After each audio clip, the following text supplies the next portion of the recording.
சென்னை பல்லாவரம் அடுத்த திருநீர்மலையில் சலூன் கடைக்குள் புகுந்த லாரியால் வாடிக்கையாளர்கள் அலறி அடித்து ஓட்டம் பிடித்தனர். அந்த காட்சிகளை முதலில் பார்த்து விடுவோம்.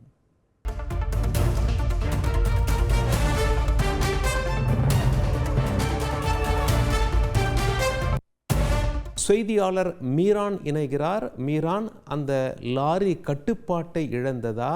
ஓட்டுநர் ஏன் அவ்வாறு வாகனத்தை செலுத்தினார்? யாருக்காவது காயங்கள் ஏற்பட்டிருக்கிறதா? எத்தனை வாகனங்கள் மற்றும் கடைகள் சேதமாயிருக்கிறது? சென்னை பல்லாவரம் அடுத்த திருநீர்மலை பிரதான சாலையில் இந்த விபத்தானது ஏற்பட்டிருக்கிறது. திருநீர்மலை பிரதான சாலையில் உள்ள ஒரு பெட்ரோல் பங்கில் அந்த கட்டிட இடுபாடுகளை ஏற்றிக்கொண்டு சம்பத் என்ற லாரி டிரைவரான லாரியை எடுத்துக் கொண்டு வந்திருக்கிறார். பெட்ரோல் பங்கிலிருந்து அந்த லாரியை டீசல் நிரப்பிவிட்டு பெட்ரோல் பங்கிலிருந்து வெளியில் வந்து யூ டர்ன் செய்யும் பொழுது அந்த லாரியானது கட்டுப்பாட்டை இழந்து அந்த சாலையில் அருகில் இருந்த ஒரு சலூன் கடைக்கு நேரடியாக உள்ளே புகுந்திருக்கிறது. இந்த சலூன் கடையில் அந்த லாரி புகுந்த காட்சிகள் தான் தற்போது நீங்கள் பார்த்தீர்கள். இந்த சம்பவத்தில் வந்து அந்த சலூன் கடை முடித்திருத்தும் பணியில் ஈடுபட்டிருந்தவர்கள் அலறி அடித்து ஓடினார்கள். இந்த சம்பவமானது அந்த பகுதியில் வந்து ஒரு பெரும் பரபரப்பை ஏற்படுத்தியிருக்கிறது.